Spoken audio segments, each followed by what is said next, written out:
Ada kembali di Apa Kabar Indonesia Malam, pemirsa. Saya langsung ke Pak Trubus. Pak Trubus, kalau melihat penanganan untuk saat ini, ada 3 daerah begitu ya yang kemudian ini terdampak paling besar, kemudian juga desakan terhadap pemerintah untuk segera menetapkan atau menaikkan status sebagai bencana nasional. Anda sendiri menanggapinya seperti apa? Iya, menurut saya memang dikembalikan kepada ini Mbak, aturan yang ada di Undang-Undang 24 2007 itu. Karena apa? 17 ya. Karena apa? Karena di situ ketentuannya bahwa kebencanaan itu urusan otonomi daerah, itu urusan pemerintah daerah gitu Pak. Jadi kalau memang kabupaten kota masih dalam kondisi darurat, ya dia yang menangani. Kalau memang sudah nggak mampu, baru naik ke provinsi gitu. Biasanya provinsi. Nah, nanti provinsi akan mengkaji seperti apa. Kalau memang nggak mampu lagi, ya berarti baru diserahkan ke pemerintah pusat. Alurnya seperti itu. Tetapi kan dalam konteks bencana, namanya juga bencana, situasi darurat, ya bisa saja pertimbangan-pertimbangan lain, misalnya karena korbannya berjatuhan makin banyak, kemudian akses ini kan banyak juga yang terisolir, misalnya untuk Aceh Timur, Aceh Utara, ini kan posisinya sudah dalam kondisi ini juga kan, sampai istilahnya sampai di beritanya sampai nangis lah gitu. Nah ini kan sesuatu yang harus, tetapi sebenarnya dalam konteks kebijakan publik itu sebenarnya bagaimana menyelamatkan itu kan gitu, menyelamatkan dari korban-korban ini supaya tidak jatuh berjatuhan lebih banyak lagi, dan bagaimana kemudian mereka yang sudah istilahnya korban yang masih selamat itu diberikan logistik gitu loh. Itu kecukupan itu sebenarnya yang intinya ke sana. Tetapi kalau misalnya mau naikkan menjadi status yang ditanyakan tadi, status bencana nasional, selama ini kan memang pemerintah berkaca kepada status yang lain. Dulu di Yogyakarta bencana ya ditangani oleh Daerah Istimewa Yogyakarta. Meskipun itu terjadi di Kabupaten Bantul, Kabupaten Sleman seperti itu, dan kemarin Cianjur juga begitu ditangani oleh Jawa Barat, belum sampai ke pusat hanya pada saat pandemi COVID saja Mbak, itu yang pernah dilakukan. Jadi setidaknya 5 tahun terakhir ini hanya pandemi COVID-19 yang kemudian ditetapkan sebagai bencana nasional. Ya? Tempat-tempat lain misalnya di NTB atau juga di Palu, misalnya itu juga belum menjadi ditangani oleh pemerintah daerah. Memang selama ini adalah menjadi tanggung jawab pemerintah daerah. Nah, memang bisa saja ini kalau misal kondisinya karena seperti kita kan realitas di lapangan kan sangat menentukan Mbak, dan itulah kemudian BNPB, BNPD itu harus melakukan kajian secara cepat kondisinya itu seperti apa, sehingga nanti akan diambil langkah-langkah. Kalau nanti memang bupati, wali kota sudah menyatakan tidak sanggup, ya tinggal dinyatakan saja bahwa kami tidak sanggup menangani seperti Aceh Utara, Aceh Timur kan mengatakan bahwa kami kondisinya sudah sangat ini misalnya. Nah itu tinggal nanti provinsi seperti apa. Nah provinsi dalam ini gubernur menyatakan gitu kan seperti apa. Nah itu 3 gubernur itu artinya gubernur untuk Sumatera Barat, kemudian Aceh, kemudian Sumatera Utara, tinggal berembuk saja kepada ini melalui kementerian terkait BNPB, kemudian juga nanti tinggal disampaikan kepada presiden. Karena yang keluarin itu presiden Pak. Yang menetapkan ya? Yang menetapkan itu. Oke, tapi apakah kemampuan dari masing-masing daerah ini menjadi satu-satunya indikator utama begitu ya Pak Trubus ya? Mengingat kalau tadi sempat di-mention juga Undang-Undang 26 tahun 2007 gitu yang menyebutkan bahwa banyaknya nomor 24 tahun 2007 ini juga menyebutkan banyaknya korban yang berjatuhan, kemudian juga wilayah yang cukup besar. Ini kan sudah mencakup 3 provinsi atau 3 provinsi begitu ya Pak ya yang kemudian terdampak.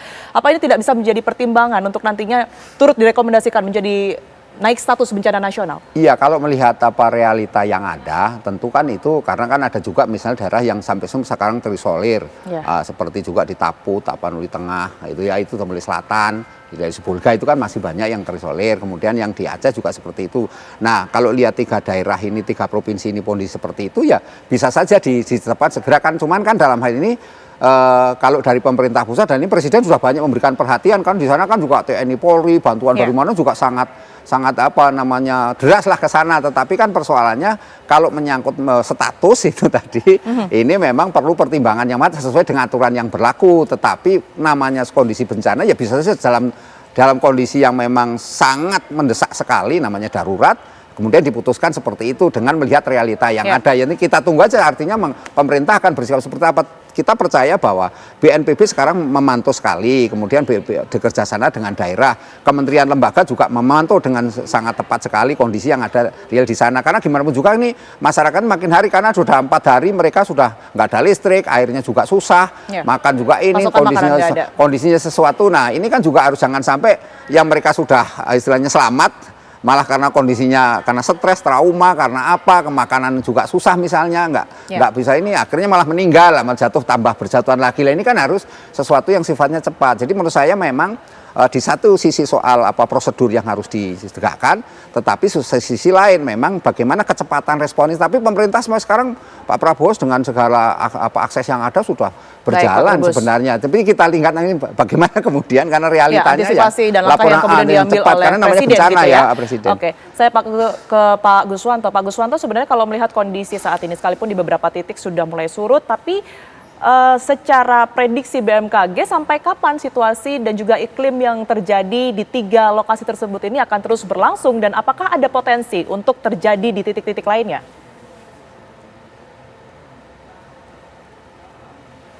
Baik Tiara, jadi kalau kita lihat saat ini sampai tanggal 3 itu kemungkinan masih kondusif ya, karena juga di sana dilakukan operasi modifikasi cuaca untuk mengurangi ekstremitas daripada curah hujan. Namun nanti kita juga melihat bahwa BMKG ada beberapa nanti di minggu 1 Desember kira-kira masuknya tanggal 3 atau tanggal 4 ya. Itu ada Madden-Julian Oscillation di mana bahwa kalau kita lihat potensi pertumbuhan awan hujan dari Samudra Hindia itu juga akan masuk lagi. Itu barangkali yang perlu kita waspadai saat ini. Dan kemudian kalau monsun memang dia sudah waktunya ya dari Asia itu masuk ke Indonesia. Kira-kira itu yang perlu kita lihat lagi. Jadi ini akan Madden-Julian Oscillation kalau kita lihat dia sampai minggu ke-3 ya di Desember. Nah ini perlu perhatian yang khusus supaya itu tidak mengganggu jalannya evakuasi. Itu Tiara. Baik, saya ke Prof. Erma. Prof. Erma, sebenarnya kalau kita lihat dari kerusakan lingkungan yang barangkali terjadi begitu ya dengan adanya visual yang sama-sama kita amati beberapa waktu belakangan ini, seberapa besar sebenarnya kerusakan tersebut ini juga berdampak pada dahsyatnya bencana alam yang terjadi? Ya, saya kira setiap banjir atau tanah longsor itu memang harus dikupas berbagai aspek ya. Nggak cuma meteorologi aja, tapi juga di bawah ada ilmu yang lain ya, hidrologi gitu ya. Kemudian juga ada geologi yang berperan untuk melihat, mengkaji slope atau kemiringan lereng begitu ya, karena di situ ada potensi longsor juga. Jadi ada beberapa ilmu yang terkait dan memang kajian itu harus melihat kontribusi yang lain. Apakah geologinya juga kontribusi dari geologi ini mendukung. Nah, aspek lingkungan itu dalam tanda kutip adalah hidrologi, geologi, dan juga di dalamnya bagaimana landscape begitu ya, berubah. Ya. Nah, kalau sehingga, dalam konteks 3 wilayah dalam ini, konteks ini, dalam konteks sekarang dengan begitu dahsyatnya korban gitu ya, ini perlu dilihat juga gitu. Saya tadi mengatakan kenapa sangat dominan cuaca dan ekstremitasnya itu sampai 80%, ya karena memang itu tadi, saya katakan 100 tahun sekali tadi gitu ya, menjadi tanda kutip gitu. Dan juga curah hujan yang terus menerus, itu hampir 1 bulan mereka mengalami curah hujan yang tidak berhenti di daerah tersebut. Dan juga peningkatan eskalasi kenaikannya, ekstrimnya itu terjadi 2 minggu terakhir. Jadi hampir 100 ya, di atas 100 mm kalau setiap hari mendapatkan curah hujan sebegitu besarnya, tentu akan kolaps daerah itu meskipun sebagus apapun, sehijau apapun begitu. Nah, ini yang mesti dilihat juga, tapi dalam konteks lingkungan tadi seberapa besar nih dari hulunya itu kerusakannya. Itu mungkin perlu ada ahli lagi yang menyatakan begitu ya. Saya kira gitu, perlu dikaji lebih mendalam. Ya, tapi dalam periode yang jangka panjang saya melihatnya bahwa konteks ulah manusia yang berkontribusi itu adalah perubahan iklimnya, Mbak. Jadi perubahan iklim global ini kan sudah semakin meningkatkan intensitasnya, frekuensinya, dan durasi dari kejadian ekstrim. Nah, ini yang perlu menjadi awareness kita semua bahwa kejadian seperti ini memungkinkan terjadi setiap musim hujan. Dalam periode NDJFM itu sampai bulan Maret April juga masih memungkinkan begitu loh. Sehingga itu kan kita ini memang harus bernafas jangka panjang nih untuk menghadapi, karena ini pun belum selesai gitu.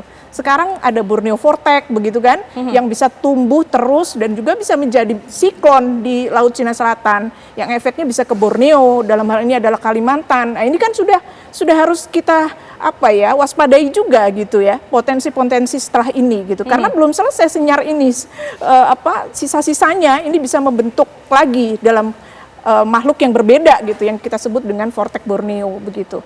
Oke.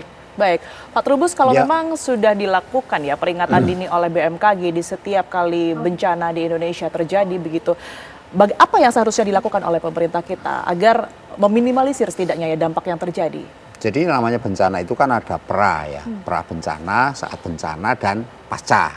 Nah, pada saat pra itu kan kebijakannya kan sebenarnya lebih kepada bagaimana mensosialisasi, mengedukasi masyarakat, agar apa? Agar tahu ketika terjadi bencana apa yang harus disiapkan, evakuasinya kemana, kalaupun dia mau lari kemana, kan itu sudah di ini, dan berbagai hal kemudian itu harusnya sudah merupakan kewajiban pemerintah daerah untuk selalu memberi pemahaman kepada publik terkait dengan kondisi yang memang di Indonesia ini ada karena cuaca alam, juga karena kondisi lingkungan yang karena macam-macam lah ya, karena eksploitasi alam itu sendiri, oleh karena tambang, oleh karena industri juga dan sebagainya, kan aktivitas manusia itu sendiri yang menyebabkan memang harus ada semacam pemahaman. Dan yang kedua menurut saya ketika pra ini juga masyarakat juga selalu dibimbing, diadvokasi persoalan-persoalan yang berkaitan dengan kebencanaan.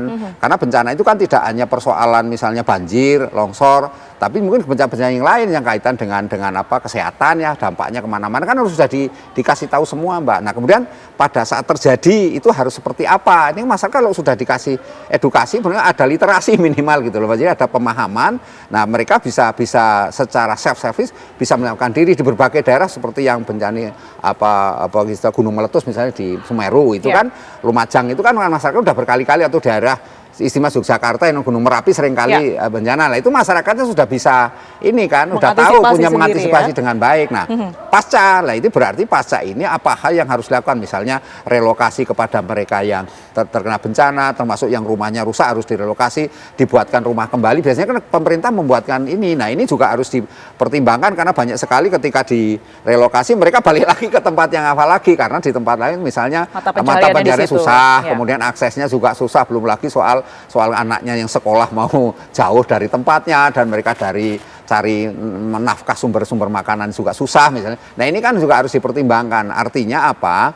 Pasca ini justru sebenarnya yang paling rumit. Nah karena itu perlu juga, belum lagi yang trauma-trauma, Mbak. Itu kan harus ditangani konselingnya seperti apa, kemudian dia istilahnya supaya pede lah, percaya diri menghadapi kehidupan yang kedepannya. Karena nggak semua orang menghadapi bencana itu secara psikologis siap kan, banyak juga yang kemudian kaget, terkejut, dan apalagi yang nggak pernah sama sekali kan, artinya daerahnya sama sekali belum pernah gitu. Nah ini tiba-tiba terjadi tanah yang longsor seperti itu, air bah seperti itu kan, otomatis melihat air aja ada yang ketakutan kan, banyak orang lihat air begitu baru langsung takut. Nah ini hal-hal ini kan harus menjadi tanggung jawab pemerintah daerah, pemerintah pusat, dan lembaga-lembaga yang lain agar mereka diberi perlindungan, kemudian juga asupan yang berkait dengan gizi, dengan kesehatan, belum lagi air bersih dan semuanya itu kan harus disiapkan semua, Mbak. Artinya dibantu. Karena kalau tidak memang ujungnya ya itu tadi, masyarakat jadi frustasi, lama-lama malah penyakit karena pikiran stres, depresi, itu menghadapi juga situasi yang harus kan menjadi perhatian begitu ya Pak Trubus ya. Itu. Baik, saya juga nanti akan ke Pak Guswanto ya untuk mengetahui, karena ini memang belum sepenuhnya recovery, apa yang harus diantisipasi oleh masyarakat terdampak di sejumlah lokasi